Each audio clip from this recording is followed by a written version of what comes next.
We have a great love, a great respect, a great understanding.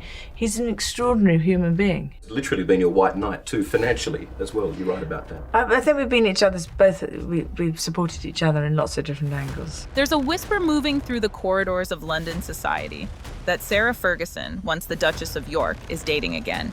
Not for love, not for companionship, but, as insiders claim, for survival. The woman once branded the royal outcast may now be searching for something far more strategic. A man with the money, the status, and the influence to rescue her from the ruins of royal life. And this time, it's not just rumor, it's a calculated move, one that reveals the final stage in Fergie's long, scandal-stained transformation. Before we uncover the full truth behind this extraordinary twist, don't forget to subscribe, because what's coming next exposes more than a dating rumor. It reveals a desperate strategy and a quiet warning from inside the palace itself.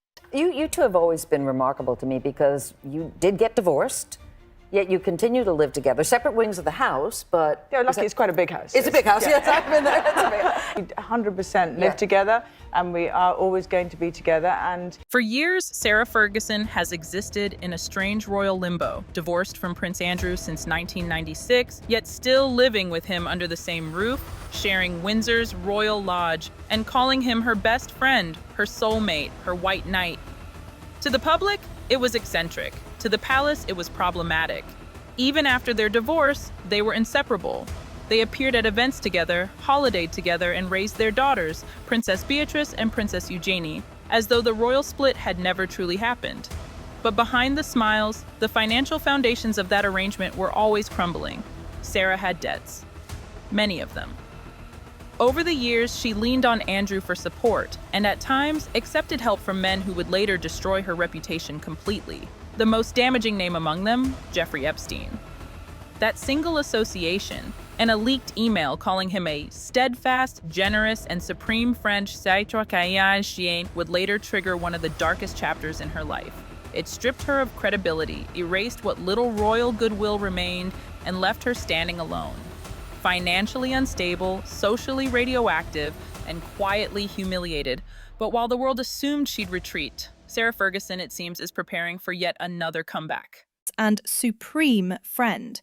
This was a man already publicly known. It began quietly.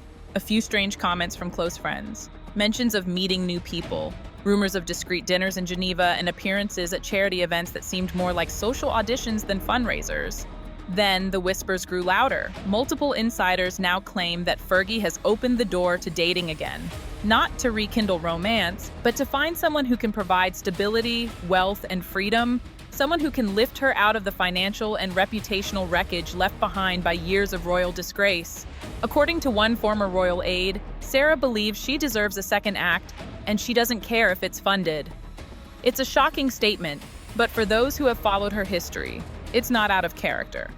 Sarah has always survived by reinvention. From Duchess of York to children's author, from talk show guest to weight loss ambassador. Each title was an attempt to rewrite her story. But this time, her options are shrinking. Her royal safety net is gone, her brand endorsements have dried up, and her ex-husband, Prince Andrew, is now just as untouchable as she is, which makes the hunt for a new benefactor, a so-called sugar daddy, feel less like gossip and more like strategy. It's after on Sunday we saw that email she'd sent to convicted paedophile Jeffrey Epstein, which appeared to be a grovelling apology to him. She said she had to write it because she was being threatened by Jeffrey Epstein. Sources close to the Duchess say she's been candid about what she's looking for. Not another prince, not another aristocrat with a title and a mountain of unpaid bills, but a man of genuine wealth, businessmen, foreign investors, men with connections far beyond the British establishment. People who could give her what the monarchy no longer can. A life free of judgment and an income secure enough to silence her critics. One insider put it bluntly. She doesn't want love, she wants peace. And peace, in her world, costs money. Sarah's social circle, once confined to the Windsor set, has begun to shift again.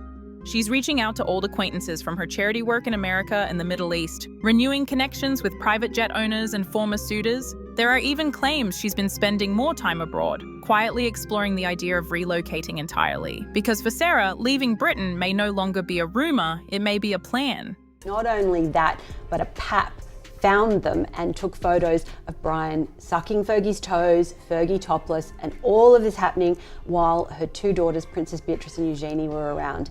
It was an absolute sensation. It's no secret that Sarah Ferguson's financial life has been turbulent for decades. In the early 1990s, her spending habits became legendary. From luxury holidays to failed business ventures, she repeatedly found herself in debt.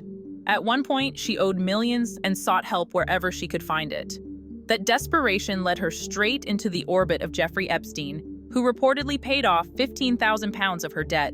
She later called it a terrible mistake, but the damage was irreversible. In 2011, the now infamous email was revealed, in which she thanked Epstein for his generosity and kindness. Her defense? That she'd written it under pressure, fearing legal threats. But by then, no explanation could undo the visual. A former royal duchess, entangled once again in scandal, praising a convicted sex offender, that moment shattered what remained of her credibility, and it marked the start of a long, quiet decline. So when reports surfaced this year that she's dating again, few saw it as romance, most saw it as survival. The latest chapter in a story of reinvention through dependency. It's 1992. Sarah Ferguson, Duchess of York, and Prince Andrew had been divorced for a few months, and Fergie rents a place in the south of France as she took her financial advisor, John Bryan, with her. But that was just the beginning. In recent months, royal watchers noticed something peculiar. Sarah's public appearances grew rarer. Her interviews, once candid, even charming bohem, became carefully controlled, and her tone changed. Gone was the bubbly, self-deprecating Duchess. In her place, a woman speaking in rehearsed optimism. Friends say she's been quietly selling off possessions, downsizing staff, and avoiding the British press. Meanwhile, whispers from royal insiders suggest her ties to Prince Andrew have quietly weakened. Though they still share the same property, their partnership, once described as eternal, is said to be unraveling. Some even claim she calls their relationship the golden handcuffs, a bond she now wants to escape. And her way out? Not a divorce, not a statement, but a new man, a new life, and a new identity, far from the wreckage of Windsor. The implications of this shift reach far beyond romance. For the palace, it's another PR nightmare waiting to explode. While Sarah is no longer an active royal, she remains tied to the York name. And every headline linking her to wealth, desperation, or scandal inevitably circles back to Prince Andrew. A senior palace source told the Daily Mail, "They can't control her. They never could, but they know every misstep reflects on the family."